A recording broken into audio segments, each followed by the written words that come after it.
When we talk about attachment, we're really talking about the invisible blueprint that shapes how we connect, love, and protect ourselves in relationships. Every one of us carries some version of this blueprint, formed in childhood and reinforced over time. For those with an avoidant attachment style, the story goes something like this. At some point early on, closeness started to feel unsafe. Maybe a parent was emotionally distant.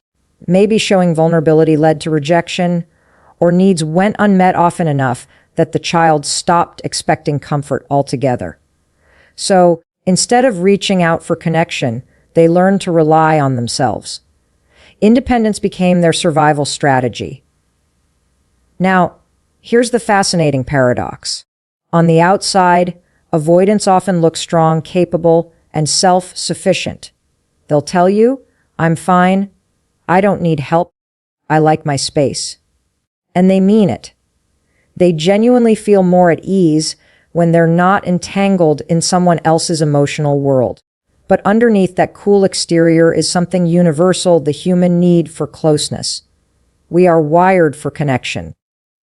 Neuroscience, psychology, philosophy, they all converge on this point. No matter how independent you think you are, your nervous system is still scanning for safety, still searching for that one person you can trust enough to let your guard down. For avoidants, though, that search is complicated. Because even when they find love, their wiring often tells them, don't lean in too close. Don't depend. It's risky, so they keep people at arm's length. Not because they don't care, but because care has always felt like a double-edged sword. The more they depend, the more they fear losing themselves. And that fear can override even the most natural longing for intimacy. Think about it this way: if you grew up believing that vulnerability equals danger, you learn to keep vulnerability hidden. And if you've practiced hiding for long enough, it becomes automatic. That's what makes avoidant attachment so difficult to understand from the outside.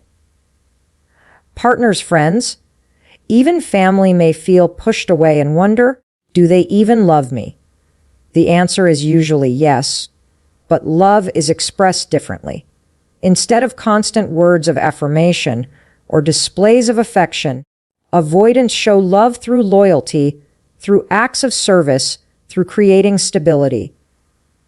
They give in ways that don't make them feel exposed. This is where the depth comes in. Because avoidant attachment isn't about not needing people. It's about being terrified of needing them and then being let down. There's a big difference. An avoidant person bonds like anyone else, but the bond has to feel safe enough to bypass all that defensive wiring. That's why most of their relationships end up feeling heavy or draining. When someone pushes for closeness too fast or demands vulnerability on their timeline, the avoidant system says, nope, not safe, and the walls go up. But here's the insight worth: sitting with avoidant attachment is not a flaw. It's an adaptation. It's the brain and body's brilliant way of saying, I'm going to keep myself safe until I know it's okay to let someone in. That survival strategy worked when they were young. It's what got them through situations where closeness wasn't reliable. The problem is, what kept them safe as children often keeps them stuck as adults, because the very walls that protect them also prevent the deep intimacy they secretly long for. So, when we try to understand avoidant attachment, we have to do it with compassion. This isn't about labeling someone as cold or distant. It's about recognizing a protective strategy that was formed out of necessity. And once you understand that, the whole dynamic shifts. Instead of asking, why won't they open up? The better question is, what conditions would make it safe enough for them to open up? And that's really the key. Avoidants aren't incapable of love, connection, or lifelong bonds. They're cautious investors in intimacy. They don't throw their trust around. They don't reveal their inner world easily. But when the conditions are right, when they sense that rare mix of respect, patience, and acceptance, something powerful happens. They soften. They allow themselves to lean in. And when they do, the bond that forms is steady, enduring, and incredibly resilient. So the first step in understanding the one person and avoidant bonds with forever is understanding what avoidant attachment actually is. Not an absence of love, but a protective reworking of how love is expressed. It's self-reliance built on necessity. It's distance built on survival. And it's a reminder that even those who seem most self-sufficient are still human beings wired for connection. The closing thought I want you to carry is this: but behind every avoidant is someone who learned to survive alone, but is waiting for the right person to prove they don't have to. If we really want to understand why avoidants struggle in most relationships, we have to look at how intimacy feels from their perspective. For many of us, closeness is reassuring. It's what signals safety: the long talks, the constant check-ins, the shared plans. But for someone with an avoidant attachment style, those very same gestures can feel suffocating, not because they don't value the person, but because the intensity of constant emotional demand activates their deepest fear. The fear of being consumed, of losing themselves. Most people miss this distinction. They assume withdrawal equals lack of care, when really it's the avoidant nervous system saying, too much, too fast. It's not rejection of the person, it's rejection of the pace, the pressure, the sense that they no longer have control over their autonomy. And here's the kicker: autonomy is everything for an avoidant. It's not just a preference. It's the air they breathe. That's why most relationships feel draining for them.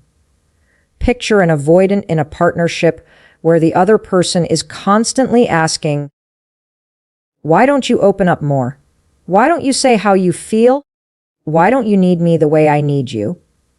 Every one of those questions, no matter how well-meaning, feels like a demand. And demands are precisely what their system has been wired to resist.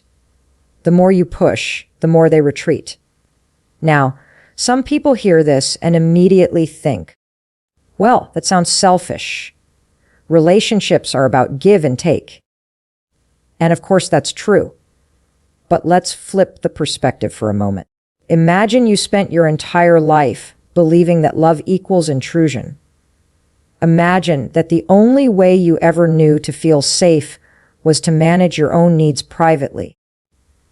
Suddenly, when someone steps in and says, "No, I want to share everything.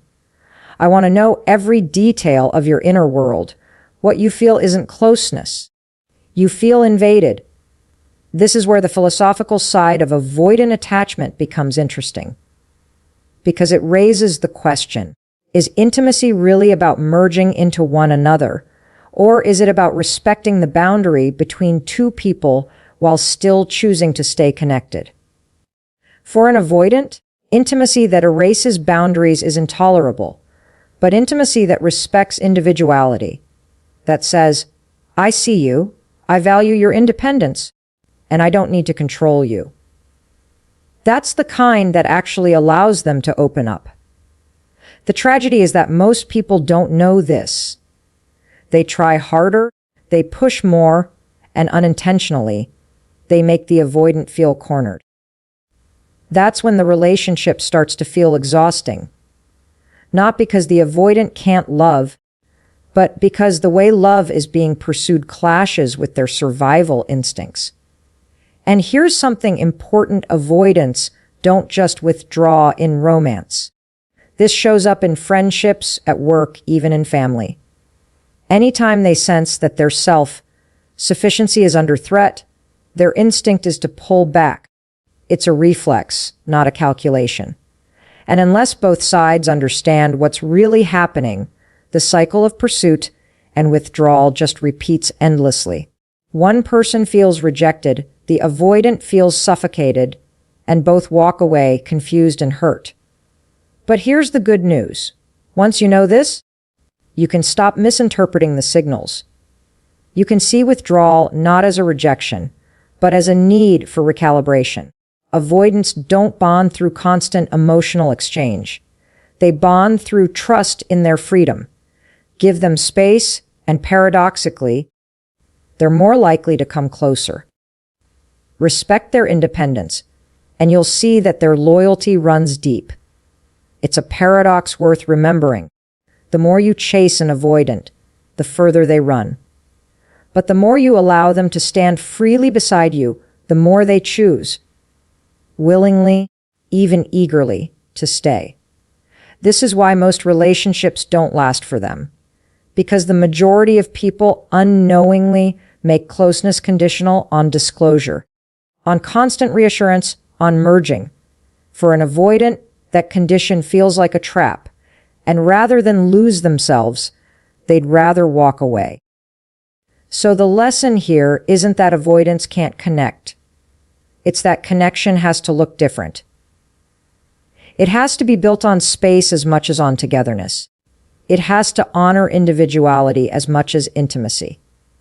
And if we're willing to see that, if we're willing to change the way we define closeness, then we can stop draining the avoidant and start meeting them in a way that feels safe, sustainable, and real.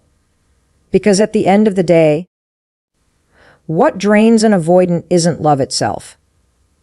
It's love that demands they abandon themselves. And here's the thought I'll leave you with. Closeness without freedom is suffocation, but freedom with trust is the foundation of a bond that can last a lifetime. Now let's get into what's truly fascinating. The rare connection that breaks through an avoidant's walls. Because despite all the distancing, despite all the independence, avoidants do bond deeply. They just don't bond with many. In fact, if you look closely, most avoidants have one person, maybe a partner, maybe a friend, sometimes even a mentor, who feels like home in a way no one else does. That's the person they hold on to, often quietly, but fiercely, sometimes for life. So who is that person? What makes them different from everyone else who tried and failed to get close? It isn't luck. It isn't manipulation. And it isn't about being perfect or endlessly patient. It comes down to one fundamental thing. This person provides a safe balance between intimacy and autonomy. They know how to give connection without pressure. They don't chase, they don't demand, and they don't make the avoidance openness a condition for love. Instead, they create an environment where the avoidant feels free, and that freedom is the very thing that allows trust to form. Psychologically, it's the absence of coercion that does the work. When the avoidant doesn't feel forced to disclose, they slowly begin to disclose.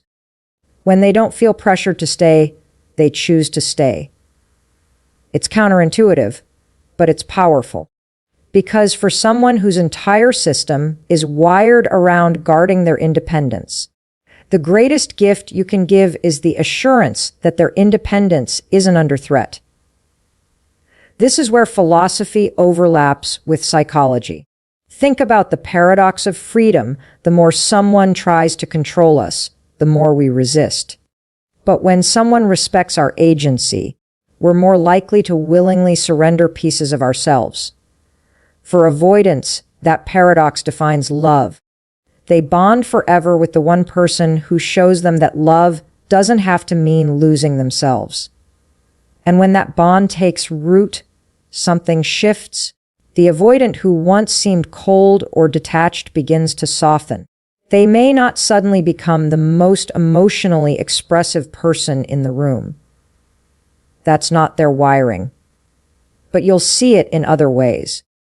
They'll initiate contact more. They'll let their guard down in subtle but significant moments. They'll show loyalty not because they feel obligated, but because they feel secure enough to choose it.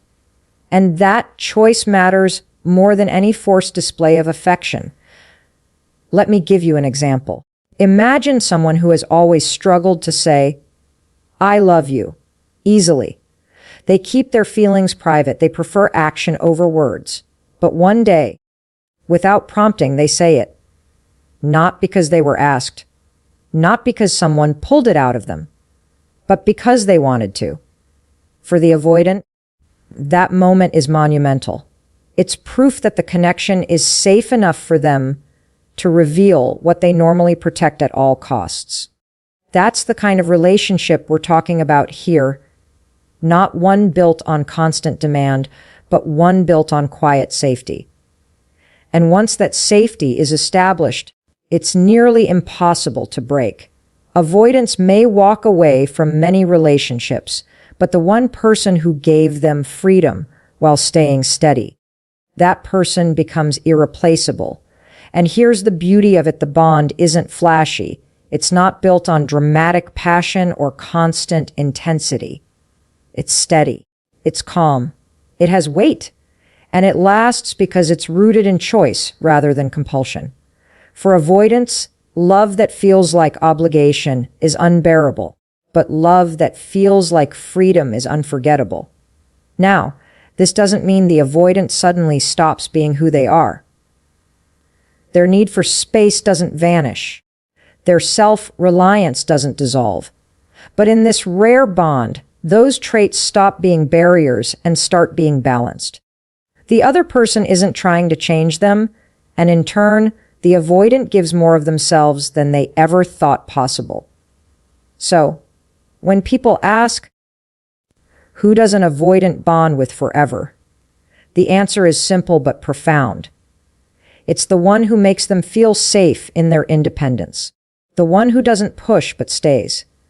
The one who respects their space, yet never withdraws love.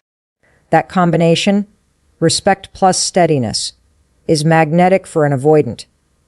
And once they find it, they don't let it go. Because for all their walls and defenses, avoidants are human too. They want the same thing we all want: a connection that feels safe, where love isn't a trap but a choice. And that's the thought I'll leave you with. Avoidants don't bond forever with the person who chases them down. They bond with the person who stands still, open and unthreatening until the avoidant realizes on their own, this is where I belong. Once that bond is formed, once an avoidant finally finds that one person who makes love feel safe rather than suffocating, something extraordinary happens. The dynamic shifts from resistance to resilience. And here's the part that surprises most people: avoidants, who seem like the ones most likely to leave, actually become some of the most deeply loyal partners when that trust is earned. Think about it. They've spent their whole lives guarding themselves, filtering who gets access, walking away the moment a relationship feels like a trap. So when they finally encounter someone who respects their freedom, who doesn't demand more than they can give, the avoidant sees them as different, rare, precious. And because they don't hand out trust lightly, the trust they do give is built to last. This isn't loyalty born out of fear or obligation. It's loyalty born out of choice. And there's a profound strength in that. When an avoidant bonds forever, it's not because they can't leave. It's because they don't want to. That's why those bonds tend to endure storms that would break other relationships. The avoidant has already decided, I can be myself here. I don't have to hide. I don't have to fight for space. This is safe. Once they arrive at that realization, the connection becomes their anchor. Now, we need to be clear. This doesn't mean the avoidant suddenly transforms into someone they're not. They'll still need solitude. They'll still guard parts of themselves. They'll still resist emotional intensity that feels forced. But inside this rare bond, those traits stop being threats to connection. Instead, they're accepted as part of the package.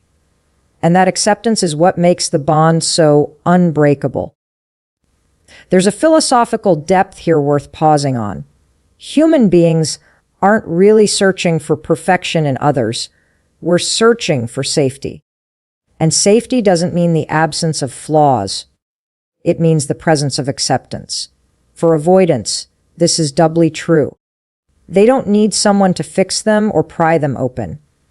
They need someone who says, "You can be fully yourself, and I'll still be here."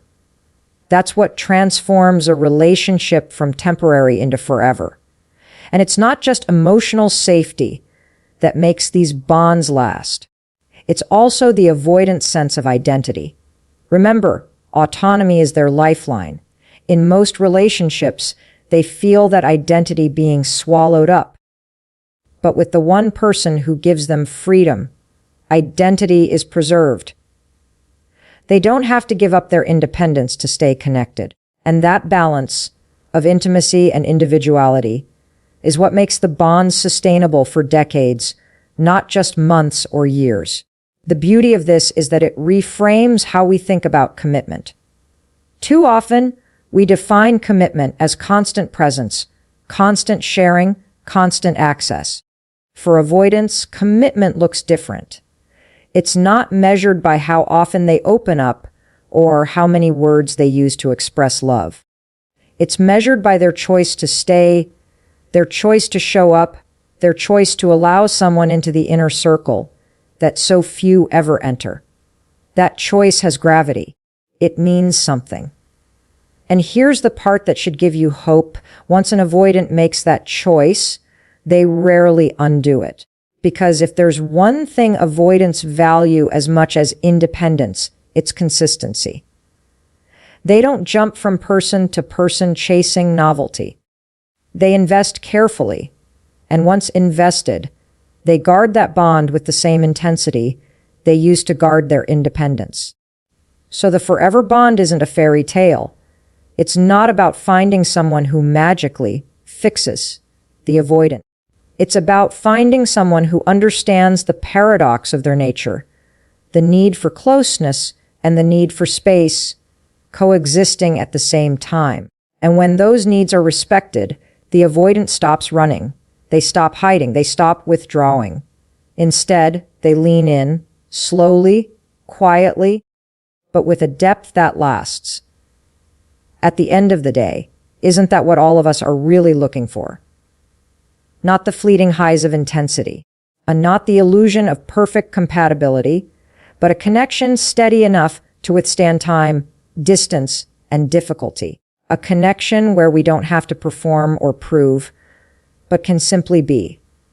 Avoidance may take longer to get there, but when they do, the forever bond they form is one of the most solid foundations you'll ever see. And here's the closing thought I want you to carry with you. When an avoidant bonds forever, it's not because someone forced their way in. It's because someone loved them in a way that honored both their freedom and their humanity.